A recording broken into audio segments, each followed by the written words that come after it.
বন্ধুরা, আজকে শক্তি ২ এই ধানটি নিয়ে একটু কথা বলবো আপনাদের সাথে। এই ধানটি হচ্ছে ব্রাকের একটি বীজ ধান। এটি বোরো মৌসুমের জন্য একটি উপযুক্ত ধান হচ্ছে আমাদের এই বর্তমান সময়ের ভিতরে সবচেয়ে সেরা ধান। তো যারা সামনে বোরো মৌসুমে জমি রোপণ করবেন, যারা একটি আদর্শ ভালো বীজ খুঁজতেছেন ইন্টারনেটে বা বিভিন্ন জায়গা থেকে পরামর্শ নিচ্ছেন, তাদেরকে বলবো আপনারা নিঃসন্দেহে চোখ বন্ধ করে ব্রাকের শক্তি ২ ধানটি রোপণ করতে পারেন। এই ধানটি অত্যন্ত ভালো একটি বীজ এবং ফসল অত্যন্ত ভালো হয়। তো বিঘা প্রতি প্রায় ৩০ মণের মতো ধান হয়। আমরা জানি ১ বিঘা সমান সমান ৩৩%, অর্থাৎ ২৫% ১ মণের মতো ধান হয়ে যায় এই বীজটি থেকে।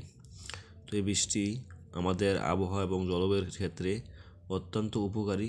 বিশেষ করে আমাদের তো নাতিশীতোষ্ণ আবহাওয়া, তো জলবায়ু, সেক্ষেত্রে কখনো মেঘ, কখনো বৃষ্টি বা কখনো গরম বা কখনো শীত পড়ে, ঝড় বৃষ্টি হয়ে থাকে।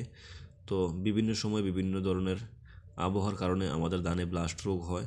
সেক্ষেত্রে এই ধানটি রোপণ করলে ব্লাস্ট থেকে আপনারা বেঁচে যাবেন। ব্লাস্ট প্রতিরোধী একটি ধান এবং ঝড় তুফানে ধানটি হেলে পড়ে না এবং ধান অত্যন্ত চিকন সুস্বাদু। যারা ভাত খাওয়ার জন্য ধান রোপণ করবেন এবং উচ্চ ফলনশীল হাইব্রিড ধান, তারা নিঃসন্দেহে আপনারা ব্রাকের এই বীজটি রোপণ করতে পারেন। আর বিশেষ করে নিচু জমিতে রোপণ করলে অত্যন্ত ধানটি ভালো হবে, ফলন বেশি পাবেন। যে জমিতে পানি ধারণ সবসময় থাকে, পানি ধারণ করতে পারবেন। উঁচু জমিতে ফলন কম হবে, এটাই স্বাভাবিক। নিচু জমিতে ধানটি রোপণ করতে পারলে আপনারা ফলন অত্যন্ত বেশি পাবেন। তো আর কথা বেশি বাড়াচ্ছি না, আপনারা চোখ বন্ধ করে এই ধানটি রোপণ করবেন। আর যারা আমার চ্যানেলটি সাবস্ক্রাইব করেন নাই, সাবস্ক্রাইব করে নেবেন। ধন্যবাদ সবাইকে ভিডিওটি দেখার জন্য।